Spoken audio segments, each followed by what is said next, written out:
Okay.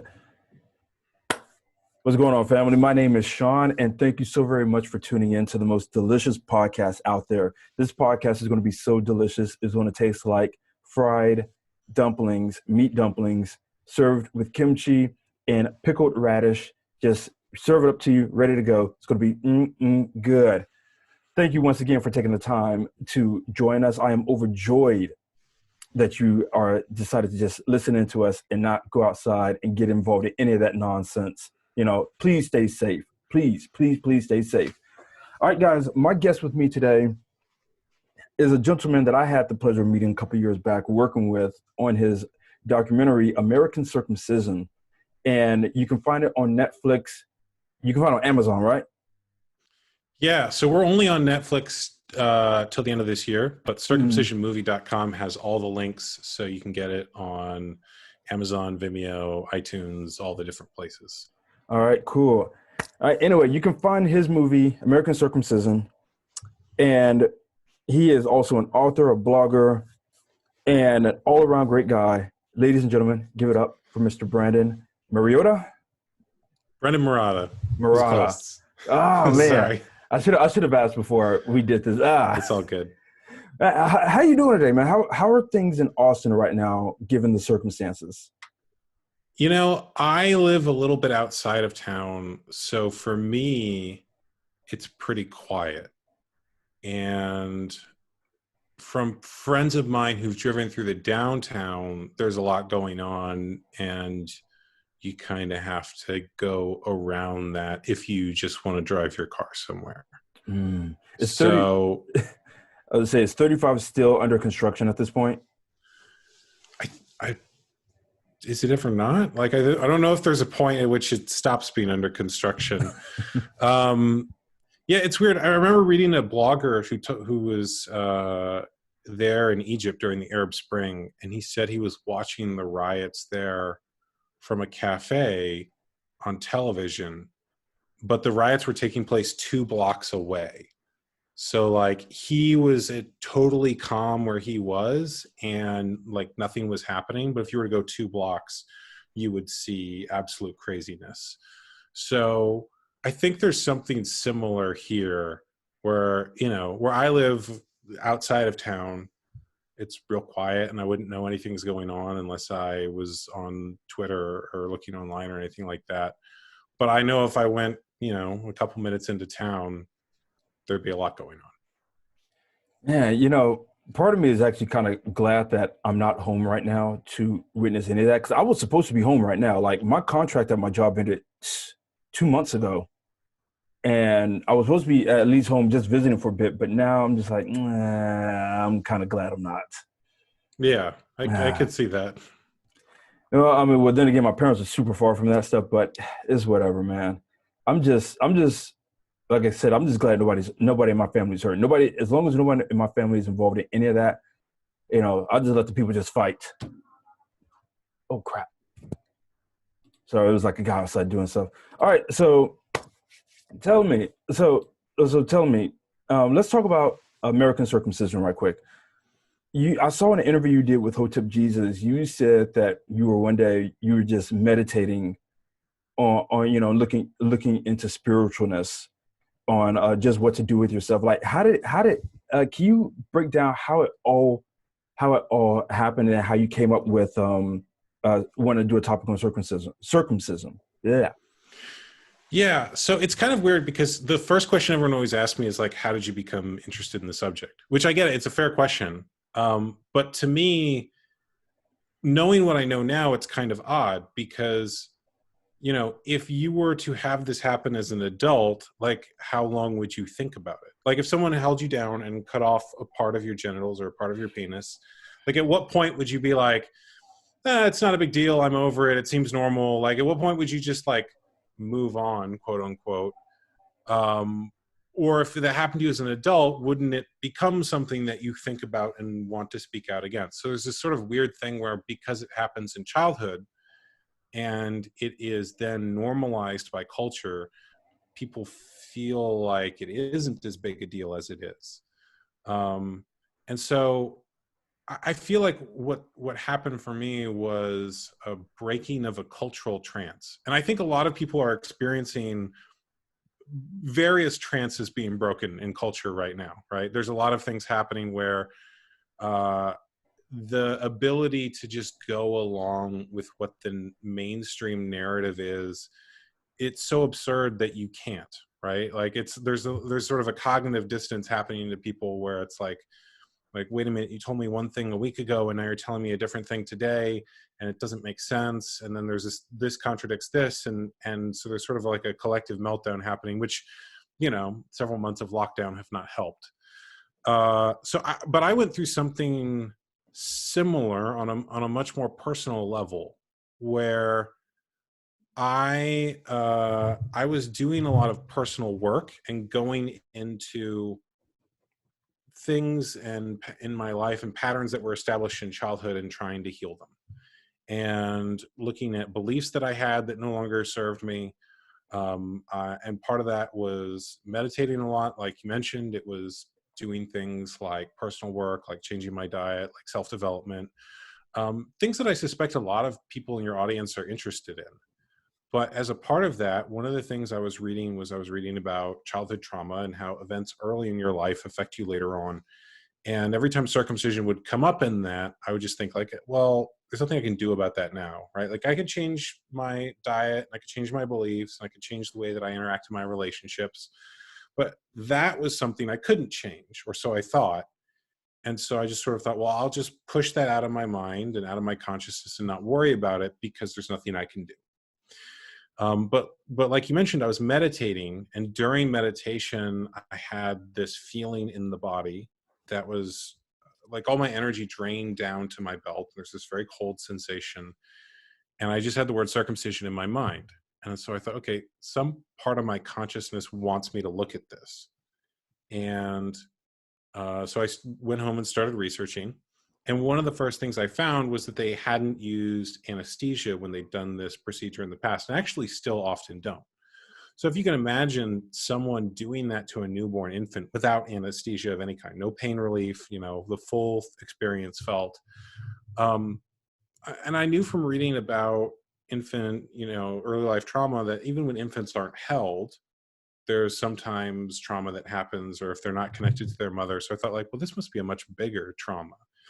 And I learned later about the concept of somatic memory, that when there is a very traumatic experience, it sometimes gets stored in the body. It's one of the reasons why, if you meet people who have experienced trauma in their lives, there's sometimes like a physiological reaction when something triggers that trauma later. And I think during meditation, one of the things that happens is if there's things you're not aware of or that are in your unconscious, they can come to the surface during meditation. And the type of meditation I was doing, I wasn't looking for anything. I was just being present with what's there. And some part of my consciousness felt like that was something I needed to see.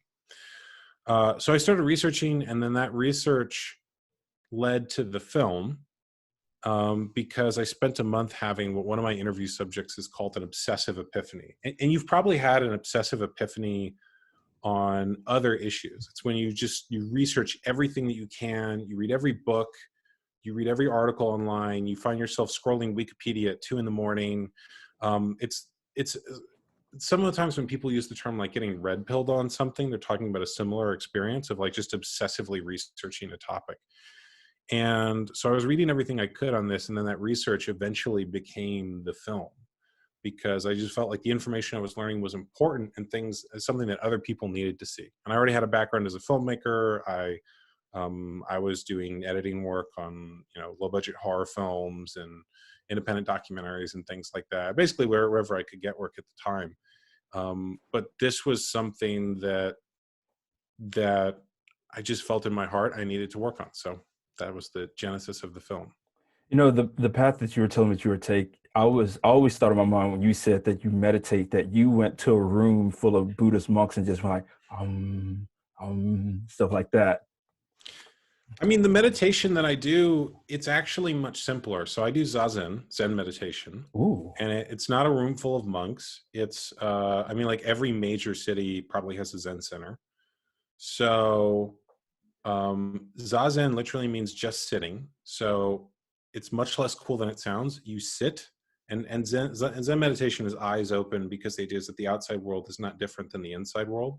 So you just sit, eyes open, like looking at maybe a 45-degree angle, and you just sit. Like, you just sit. If thoughts come up, you don't try to indulge the thoughts, and you don't try to push them away. So normally when a thought comes up, you might really indulge it and go, oh yeah, that gives me a new idea. And what if I did this? And then maybe it could lead to this experience, and you start fantasizing, or you try to push it away and go, I'm trying to meditate now. I'm trying to focus on something. I shouldn't be distracted. Like, I need to get rid of that thought in some way. And instead the thought comes up, and I like that it's just there. I like that you embrace meditation, and I think meditation is so underlooked, especially when it comes to creativity, because of the fact that people don't understand that sometimes it's better to just sit still and let things happen to you. When it's interesting that you even do it like you look down at the 45 angle. I usually do it like eyes closed, or I go into a closet and just shut off all of the lights and just do it in the dark. But I may have to actually take a look into the meditation that you did. But that is actually really cool. And the fact that you just said that you had previous work before you did this. So it took you years to become an overnight sensation, more or less, would you say? Yeah, I mean, like, the film took 6 years to make, and during the time I was working on it, I would do some freelance work, and then I would kind of work on my own project, and I'd do some freelance work, and then I kind of work on my own project. So, like, I edited an entire feature-length film for someone else that played at the Austin Film Festival, which is part of what brought me to this city. And I did a bunch of other stuff. So it's not like the 6 years was not continuous, but I also feel like I could have made the film quicker, but I needed that amount of time to emotionally process it. So I know that there is like looking at the images involved in this takes a certain emotional toll, and it takes an emotional ability to process it. One of the misconceptions about, I think, any kind of art is that it's like a linear bricklaying, just get it done process, and that there isn't an emotional component. And there definitely was for this, especially with the documentary aspect, that people would tell me their stories. And I kind of felt like I had it's not like I was just writing a story where I could make anything up that I wanted. I felt like I had some sort of emotional duty to be truthful to the people whose stories I was sharing, including even the ones who I didn't agree with. So I like that there's a component to that. I like that you actually looked at both sides instead of just kept it one and everything. As a matter of fact, I kind of had that feeling when I made my documentary in 2014, Crucible of Necessity. I don't know. Have I introduced that movie to you? I don't think I did. You gotta send it to me. I didn't know you made this, so I'm curious. I made it right when I came back home from Korea the first time. It was about my grandparents' involvement in the civil rights movement in Memphis, Tennessee. Like, my grandfather was a sanitation worker, and his brother-in-law, my great uncle, was really tight with Dr. King. Like, they were best friends, and I didn't know this. And a lot of what you're saying about the whole emotional thing and just really figuring out stuff as you're researching kind of blows your mind. I kind of had that same feeling too. I said, wait a minute, this is why it left me to think that, wait a minute, this is why things haven't changed in our society. And I'm guessing that you probably had you had that same feeling too with regards to circumcision. Like, they're still using the same old methods. And of course, you even said in another interview, you found out that they were doing all these experiments on African children. Yeah, part of it is that I think a lot of people have the idea that change on any social issue comes through formulating the better argument or exposing what's happening.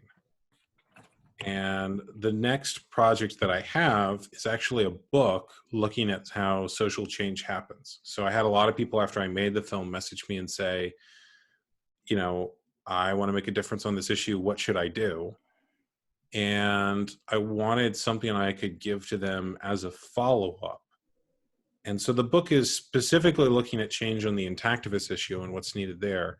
But I think the principles in it are universal, in that I think people have the idea that change is going to come through just like saying certain things, as opposed to gathering the resources and creating the connections necessary for change. And so that's what the book goes in really deep detail on, is like, what does it actually mean to change, or what does that change actually require, and specifically looking at that on the issue of attactivism and circumcision. Okay. Okay. I actually see where you're going with this, because what I've noticed in a lot of our society today is the fact that a lot of us, we say we want to do something, but then we expect someone else to do it, instead of realizing the fact that, oh, we have the power to actually make the change happen. It doesn't, and one person just can't do it alone Yes. and everything. So when do you expect to release this book? So I'm looking at doing it, I'm guessing right now around the end of the month. There's places you can find it online already, but I've put the price artificially high until we can do a launch, quote unquote, at which point it'll drop to a normal book price, because the publishing process, since I'm self-publishing, like that's the easier way to do it.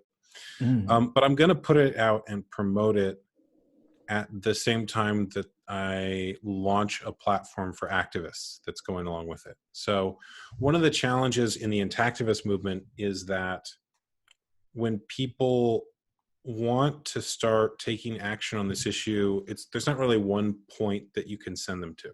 So prior to my film, when people would ask, you're really interested in this issue of circumcision, like how would I learn about that? Or I'm having a child, what should I read, or what should I know? I'd say, well, there's like a couple books on Amazon, and they're really academic, but they're good. And then there's this website over here. It looks like it was designed in the 90s, but it's got information on it. And there's these academic journals, and like I give like 20 things, and no one was ever going to go through those, right? Because it's not a clear call to action. Whereas now I could say, if someone wants to learn about this, watch the movie American Circumcision. You can find every place to buy it on circumcisionmovie.com. It's 2 hours. It'll take you from ignorant to expert, everything you need to know, right? One clear, concise call to action. And similarly, when people want to do activism, there isn't exactly a clear call to action. It's like, well, there's these events around the country, and there's these different groups, and you can try this group over here, this group over here, and you might have to find something local in your particular city, but there might not be anything in your city set up yet. Whereas now I'm going to be able to just give this one website, say, go here, you enter your name and your location, like what place you're in, and it will show you all the groups local to you. There's ways that you can connect with them. There's going to be places where you can list what skills you have or list what skills you need. So for example, if you're someone who does video and there's an intactivist group that needs a video done, the two of you can connect through that and find each other. And so it's going to be an organizing platform for the movement built on some of the principles that I talk about in the book. And the idea of it is like, now it won't be just like, well, you should do something. It'll be like, go here and you will find the best place for your skills and be able to connect with other people who care about the same issue. Oh, you actually blow my mind right now with all of this, because I actually had a talk with another filmmaker, Tiger Productions, on Twitter. He was actually starting to do stuff like that too. He just hit up people and say, hey, you have these skills, I would hit you up with these other people. Damn, that's how connections work, man. This stuff we don't learn in school. Well, yeah, and I think it's part of the difficulty is that many of those connections are outsourced in the corporate world. So like, you don't have to think about collaboration if you work for a company, because the company needs something done and they just give money to someone to do it. But you don't think about like, oh, if I wanted to do what that company does on my own, I would need hundreds of people with hundreds of different skill sets. And so if you want to accomplish something that big, which I think social change is something that big, especially if you're changing an issue where the opposition has lobbies and corporations and all sorts of other things behind them, that you need that level of cooperation. And you're at a disadvantage because a company, they can just pay people to do it, whereas you have to persuade them that it's important enough that they should either donate their services or donate their money. But the advantage, of course, there is that if the issue is important, people will give things just because they care about it. And that cooperation is a lot easier. So like people, I think one of the things people are feeling, especially now with everything that's gone on, both with the current protests and COVID before that, is a feeling of powerlessness because they don't feel like they individually can change anything. And that, I don't want to say that belief is wrong. Like, you might not be able to do it individually, but you can do it collectively. And the difficulty is creating the level of connection necessary that you could act in that way. So like, you have something that you can do really good on your own and you're good at it. And I have things I can do on my own that are also good. But when the two of us come together, we can create something larger than the two of us. So like right now, you have an audience and I have a perspective that I can share and information that I hopefully is useful to them. And we're coming together to create something new, which is this podcast. And it's greater than, like, you could do a podcast totally on your own, and I could do a recording of some kind totally on my own, but the two of us coming together creates something new and larger. And the same is true the more people that you can get around any particular issue. You know, that's something I actually was taught a couple of years ago, when I first started going off on my own and actually start doing the whole video media stuff. I worked with a guy who had taught me the basics of group economics. And and the big thing with what you're talking about right now is group economics, is that it takes a group of people to put money in a pot together to be able to make those things work out. And once he told me that, I started to look at all of the other foreigners that live here in a different light. Like, the Chinese are very good at that, very good at this. Africans here, they're very good at that. When they want something done, they will put their money together in that pot and say, okay, here's the money. You go and take care of that. You have the skill. You want to take care of that. We'll get the money back once you start bringing in customers, and so on and so on and so on. It's like a real crowd fund. And speaking of, I wanted to get into— That's a good segue. Yeah, I wanted to get into your little crowdfunding project website that you have. Can you talk to us about that a bit? So when I did my film, I financed it mainly through crowdfunding, and we raised nearly $100,000. It was, well, over 100,000, because we did one just for the film and then one for the tour for the film. And a lot of people were surprised by that. And having gone through that process, I learned that there is a formula for a successful crowdfunding campaign. And I started to see other people do crowdfunding campaigns, people who had really good projects and who I wanted to support, who were not doing the same things that I did and were not as successful. So I put together a course called How to Crowdfund Your Dream Project that's specifically looking at crowdfunding for people who have a passion project or dream project of some kind. So I think a lot of the time when people are giving advice on raising money for things like artistic ventures or film projects, some of the advice is the idea that, like, well, you should try to make your content appealing to a more mainstream perspective, or soften it, or like that's too edgy for certain people. And so I kind of wanted to make a course that's like, if you want to do a weird project or you want to do something that's a little out there. So for me to raise the amount that I did was really good for any film, but it was especially good for a independent documentary looking at the issue of circumcision. Like, that doesn't sound like something that would like really bring in the money, but we were very successful with it. So, and the films that I like and the things I'm really drawn to is like weird art. Like, I like David Lynch films. I like foreign films. I like art films. One of my favorite directors is the Japanese director Shinya Tsukamoto. And like, he did Tetsuo the Iron Man, which is weirder than Eraserhead and one of the strangest films ever made. So like, I want more art like that. And in order for art like that to get made, it needs to get financed. And so the course is kind of teaching artists and activists too, people who have a social change project, this would be especially useful for, how to build an audience and raise money for that.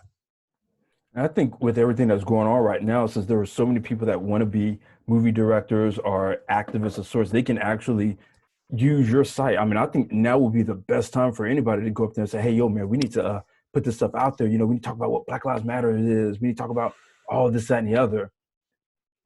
But speaking of that action, what are some realities that come with doing crowdfunding that not too many people really talk about? I think the biggest one is the amount of audience you need and the amount of work that you need. Mm-hmm. So let's say you're trying to raise let's say you're trying to raise $20,000. The average contribution to a Kickstarter campaign is $20, which means that you will probably need at least 1,000 backers, right? So you need to reach 1,000 people who each give you $20. If it's the average, right? If you have a greater amount, then it might be different. So what does it take to get 100 people to say yes? Well, then you look at like, what's your click-through rate? So if you have a let's say for like, what's your conversion rate? You know, so the certain amount of people land on your page and then they contribute money. Like, how many of them do that? If it's a 1% conversion rate, which would actually be relatively high, you know, for some marketing campaigns, but we'll be generous. We'll say it's 10%, right? So 1 out of every 10 people lands on that site, and you need 1,000 who will contribute money, and you need 1,000 people to contribute a $20 donation. Well, then you need 10,000 people to land on the page, because only 1,000 of them are going to give money, right? So you need to have 10,000 people click there. So let's say that you're trying to get people to click there by talking about it on Facebook, Twitter, Instagram, social media, YouTube, podcasts, all those places. What's the click-through rate from those? Well, again, like, we'll be generous, we'll say 10%. That means you need to tell 100,000 people about your campaign. So 10,000 click on the link so that 1,000 actually contribute money, which means you need 100,000 people reached in some form or another. And that is the thing I don't think people think about. They say, oh, we'll just hope it goes viral, or I'll post it to my friends. But realistically, your conversion rate, you actually need to reach a lot of people. And obviously it varies, right? So like, a niche audience that's interested in your thing is going to have a higher conversion rate. A group that's just random people might have a lower conversion rate. But you need to reach a lot of people. Like, and so you think about, like, what does it take to get 100,000 people to see a piece of content across social media? And, you know, like, even if you like, do you have 100,000 followers on a platform already? Well, if not, you need to find other people who also have the same amount. Like, you just start doing the math eventually. And so I think that's the biggest thing that people don't realize, is the amount of work and publicity that it takes. So if I said, like, I want you to run a social media campaign that reaches 100,000 people, like, that alone could be a full-time job for at least a month, right? Like, what does it take to do that? And that's if you're trying to raise $10,000 at an average of, you know, or excuse me, $20,000 at an average of like $20 a donation. If you want to raise more, you got to reach more, right? And so there are some campaigns that I see that I don't think are very good, but they're run by someone who already has like 1 million followers on Twitter. So like, well, if you send the link out to 1 million people, you don't need that high conversion rate to have tons of money come in, right? But if you're someone who's starting out your artistic career and you maybe only have 1,000 followers on across platforms or less, like, you've got to figure out either how you're going to reach that many people, or how you're going to reach the influencers who already have that many people in their audience. And that's where the actual campaign strategy has to come in of like, okay, who do I need to reach? Like, who is my audience? Who would give money to this? What people or platforms are they already paying attention on? And so the course is like laying out that strategy. And so what I see a lot of people do who aren't thinking about it strategically is that they say, I have a really good idea. I'm going to tell people about this idea. I made a page for the idea and I posted it on my Facebook, and they get like $20 from their friends, and then they don't hit their goal and it never happens, as opposed to like, I need to write down like 10, 20 accounts that my target audience is already following, and then I need to create a unique piece of content for each of them that they will want to share. and that will bring value to them in some way, because they might not just post a link to some random person's Kickstarter campaign and start funneling money from their audience to you when it could go to a project they have, right? So you have to like think through all of that, and that's at least an hour of the course just talking about that one process. So that process gets severely understated because of the fact that people think that, and I made this mistake. I made this mistake countless times. I think you probably made this mistake countless times too, thinking, oh yeah, let me talk to my friends on Facebook, let me do my funky little 100 followers on Instagram and do this. You know, people don't understand the importance of either looking for those influencers, or at least buying ad space, or looking for influencers that are very similar to that, because you have some people that'll go 5-10 years of doing this and then they still don't understand, well, can I get anything, what's going on? But it sounds like, from what you're telling me, you darn near convinced me to actually want to buy that thing, buy your project too, that you stress on the importance of math and research, and it sounds like what you said to me was almost like ClickFunnels, almost, in a way. You do some of that mindset is useful, but I don't think that I don't think it's just that. So when I guess the way that ClickFunnels is usually portrayed is very spammy and low value.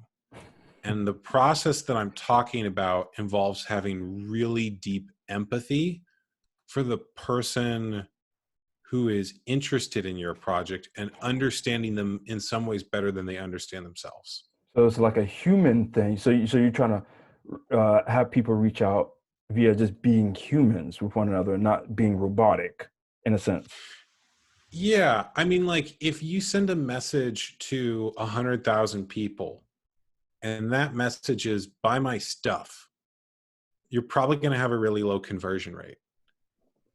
If you send a message to 100,000 people and that message is that I understand your unique problem and I have something that will either alleviate your suffering or bring joy to your life, and I am the unique person who is capable of doing that for you, and here's why, and here's how I actually understand that problem and how maybe I dealt with it. Like, you see the difference in terms of those two pitches. Yeah. But the second one, I'm describing it very vaguely, but if you have a specific project, you have to have as specific a pitch. So like, you have to know, how does this help them in particular? Because if it's, the other thing I've seen is a lot of crowdfunding campaigns where it's like, help me achieve my dreams. And it's like,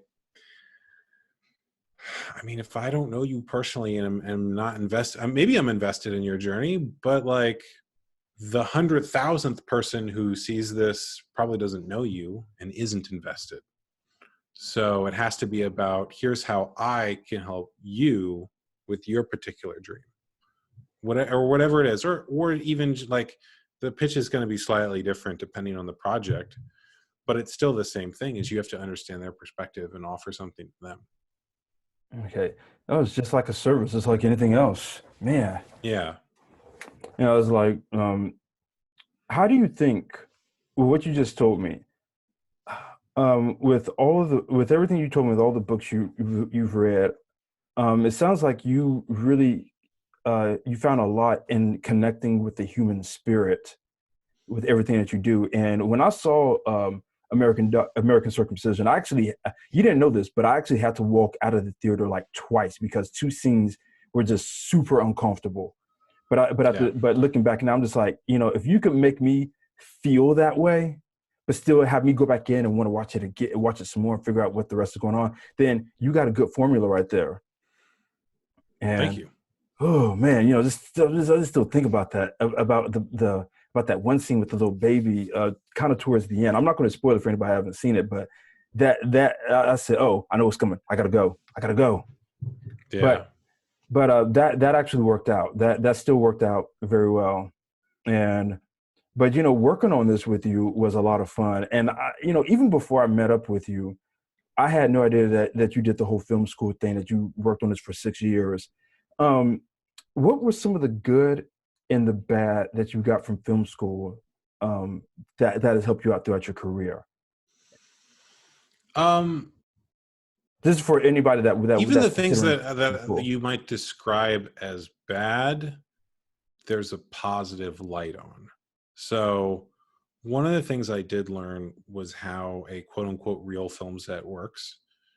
And at the particular film school I went to, we were always making things and crewing on each other's projects. And so the amount of hands-on training was really good. But as Gareth Edwards, who went on to do the film Godzilla, said, in film school, I learned to make things slower and more expensively. And so on the one hand, it's very useful to know how a real film set works. But on the other hand, once you know that, if you're doing something independent, then you can start to learn which parts of that you need and which parts of that you don't if you're doing an independent production.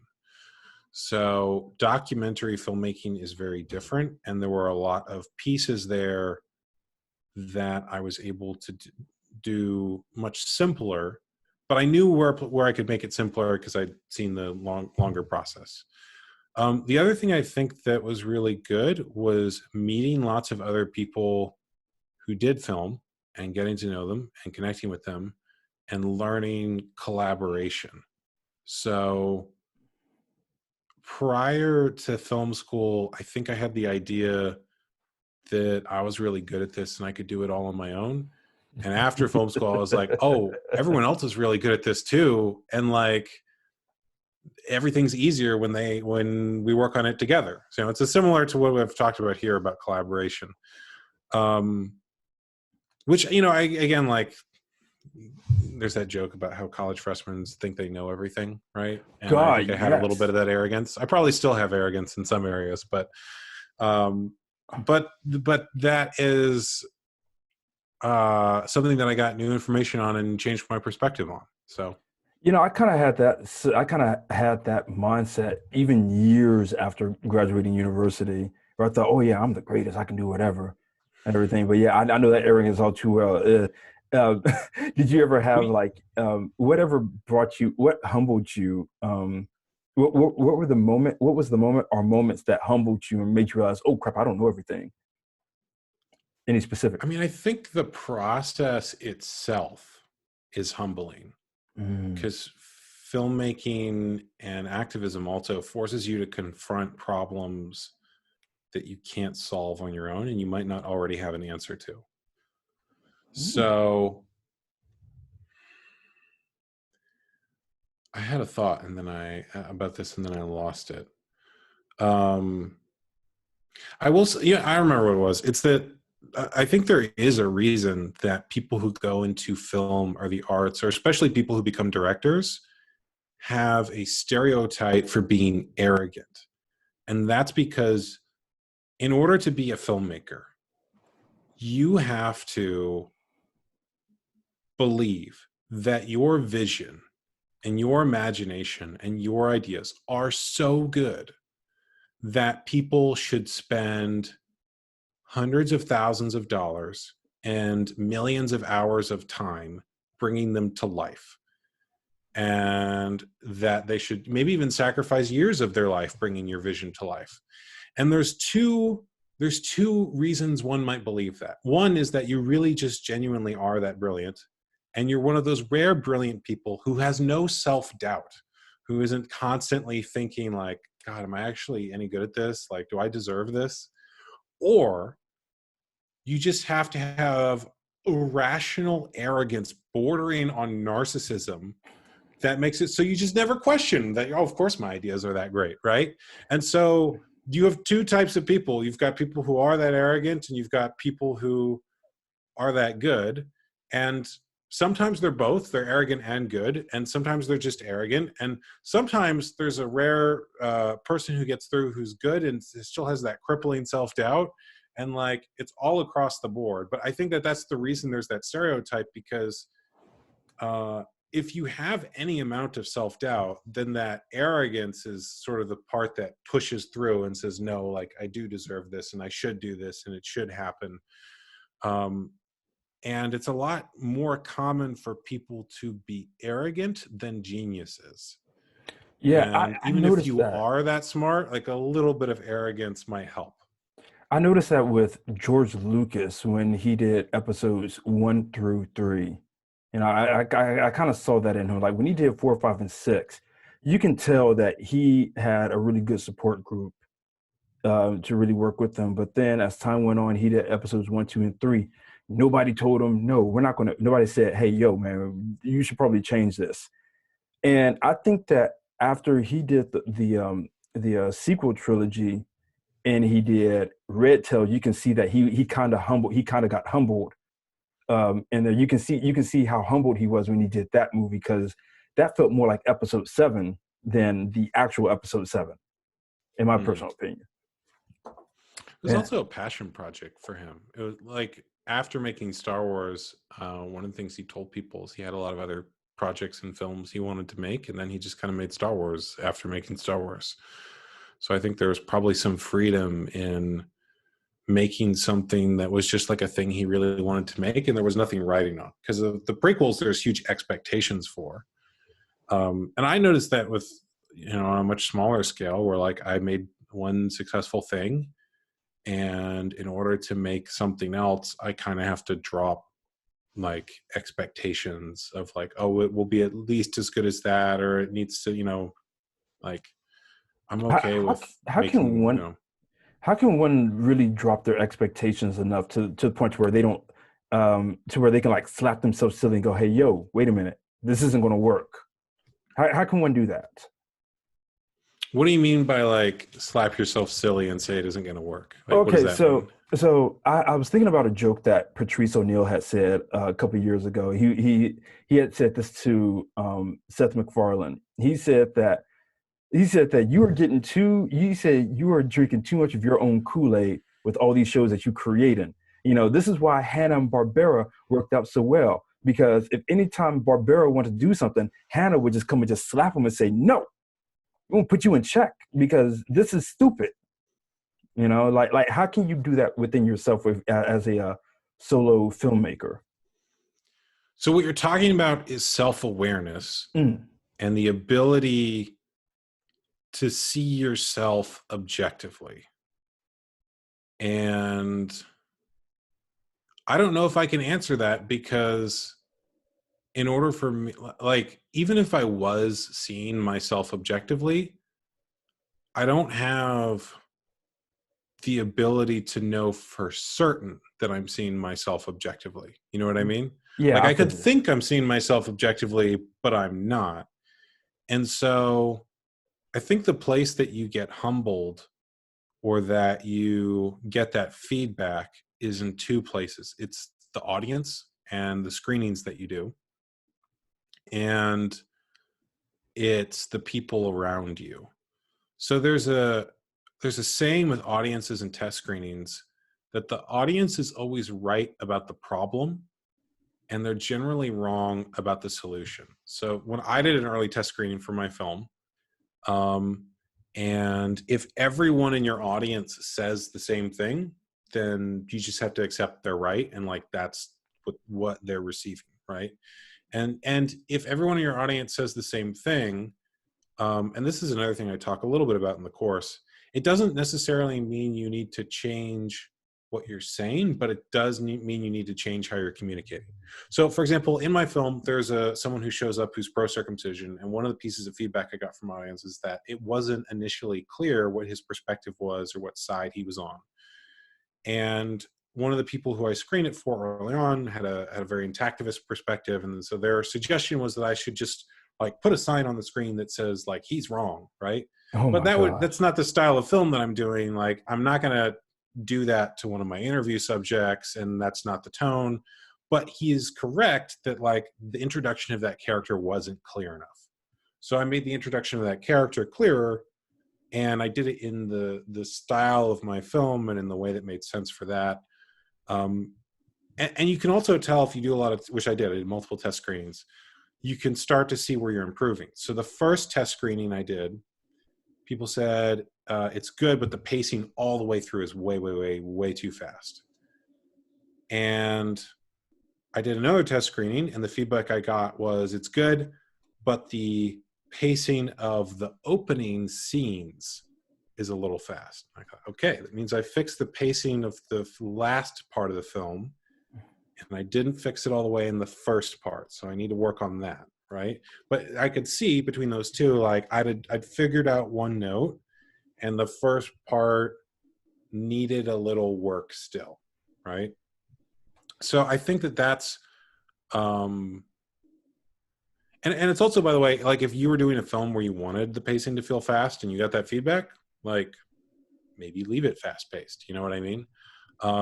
One of the notes that I got from audiences that were very much against circumcision was they thought that I was not, some of them, the majority liked it, but some of them felt it wasn't aggressive enough in some parts. And so I thought, like, okay, I can see that from their perspective, but I want a more balanced film. Like, that's what I'm trying to create. I'm not trying to be aggressive towards any particular person in my film. I'm going for something different.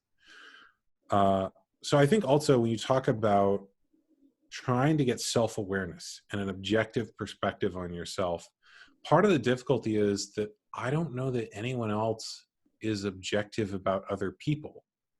Like when you look at one friend of yours talk about another friend of yours, it's not like the person who is just a friend of that person and not the person themselves is totally objective. Like there's lots of people who aren't you or aren't the public figure they're commenting on, but that doesn't necessarily mean their perspective is objective. It's just that's how they're being reflected. So I don't know that complete objectivity is necessarily the ideal target as much as that you're communicating what you want to the audience that you're talking to. And it's like, did this person understand me clearly? Like, am I being actually received? And then I don't know any other way to do that other than feedback, right? No, I think you perfectly explained that very well, because you actually just confirmed something that my dad said to me years ago. He said to me, progress takes time. He said it takes as much time as it needs to. And you, out of so many other people, have confirmed this. So I'm just like, well, my dad must be right on this. So, You know what it reminds me of is that you were talking about George Lucas. Like, George Lucas is obviously not objective on his own films, but I don't know that his audiences are either. Like, a diehard Star Wars fan is not objective about those films, right? Like, it's what they true. want out of them and what they see, and you can see that in the reaction to some of them, where, like, after the first of the prequels and also after the first of the new trilogy, like the way that people felt about those films the moment after they came out and the way that they felt about them now is slightly different. And it's partially because they as an audience had expectations, and those expectations, which were not objective, weren't met in the way that they were hoping for. No, and I notice a lot of people when they talk about the prequel trilogy and the new trilogy, they said that the prequel trilogy was a mess, but you at least knew it was Star Wars. You know, you could tell that it was Star Wars. Whereas when you look at the Disney trilogy, it's not Star Wars. You know, to them, it's not Star Wars. And outside of the sound effects, outside of the visuals, it didn't really feel like Star Wars. It didn't feel like the way the stories that we were used to. We were watching in the 70s and the 80s and even in the 2000s or late 90s and 2000s. So it was very, very different. But I can understand where the people are going with this. All right. So one last thing I want to talk about. So with everything, so you went to film school, you worked on a couple of documentaries for other people, then you made your own, and you're working on new projects. When you've done all of this, do you ever is there ever a point to where you have to stop learning, or will you have to keep going with it? I wouldn't know how to stop learning. Like, Okay. It's hard for me to even imagine what that would look like. All right. Well, I was trying to make a point to people that feel as though when they think that just because they went to film school, they did everything. They feel like, oh yeah, I can just stop learning now. That's a trend I've noticed with some of my former students out there. Like, how can they get over this hump of thinking that they learn? Actually, I think you pretty much already answered that already. Yeah, I mean, the path to mastery is being eternally a student. Mm. Or it's like what I think Leonardo da Vinci said. He said, "I'm still learning." He said that at 83 years old. Beautiful, beautiful. It's also, you might know how to make a film, but you don't necessarily know how to make this film. So the film that I made was very different than any other project I've worked on, and will probably remain different. So I don't think the next project is going to be exactly like the previous one. Each project sort of teaches you how it wants to be made. It's a bit like a relationship. Like, you might know a lot about relationships, but each new person that you meet is going to be different. And even though there might be some like overarching principles of communication and relationships, getting to know that individual person means getting to know what makes them unique and what makes them different than everyone else. And similarly, each project might be like a unique relationship where you have to get to know that project. So if I'm making a documentary like I made, like even if I make another documentary and it's on an individual, like a sort of a weird character documentary, like let's look at this sort of strange person, that's going to be very different than a big issue documentary like I made, where I'm looking at a series of characters and a larger issue, right? And if I do a horror film next, then that's going to be very different than making a documentary. And the way that you edit and direct and create a horror film is unique. And even like if you're doing a horror film that kind of has the feeling of a John Carpenter horror film, or if you're doing a horror film that kind of has the feeling of a Grindhouse film, or one that has the feeling of a very gory horror film, like these are all slightly different things that you're going to have to learn. And like, what are the unique choices of this film? And then each person on that film. So if, you know, every actor you work with or interview subject or collaborator is going to be their own unique relationship, and you have to learn how to direct them and interact with them, and like, what do they need? So I don't know that, you know, that's why I say I don't know how to stop learning, because even if the principles of creating art or filmmaking or even relationships are eternal, each person that you meet or project that you work on is unique, and it will have something to teach you about how it wants to be interacted with. You kind of made me think about each time Tim Burton does a movie with Johnny Depp and that relationship that they have with one another, and they just bounce off of each other. Hmm. Hmm.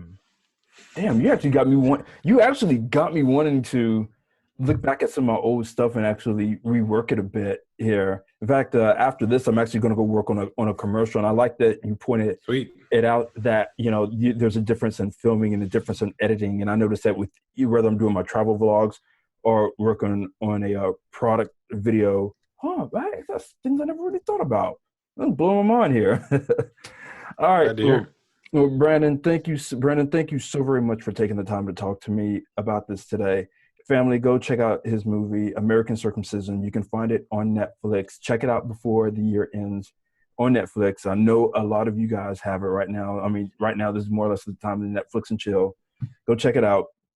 But I'm going to tell you right now, don't go in there with an open mind and see what you learn from it coming out. And also, and if you're listening to this and you want to learn how to crowdfund your own project, what's your website again for that? Crowdfundyourdreamproject.com. Yes. Check that out. And then if you want to see what's on Brendon's mind, not regarding to filmmaking, you can check out his website, Brendon. How do we say your last name one more time? Marotta. So BrendonMarotta.com, BrendonMarotta. And I'm at BD Marotta on all social media. Yes, yes, yeah. Give him a follow on Twitter too. He's fun to read. It's fun to read his thoughts on things. All right, family. Thank you so very much for listening in on this. I greatly appreciate you guys taking the time. And wherever you're at right now, please stay safe. If you feel the need to protest, do so, but also, of course, follow the laws. Don't get yourselves hurt. Don't get yourselves hurt, and stay safe. Much love to you guys. Take care of yourselves. Peace and love, and I will see you guys next time.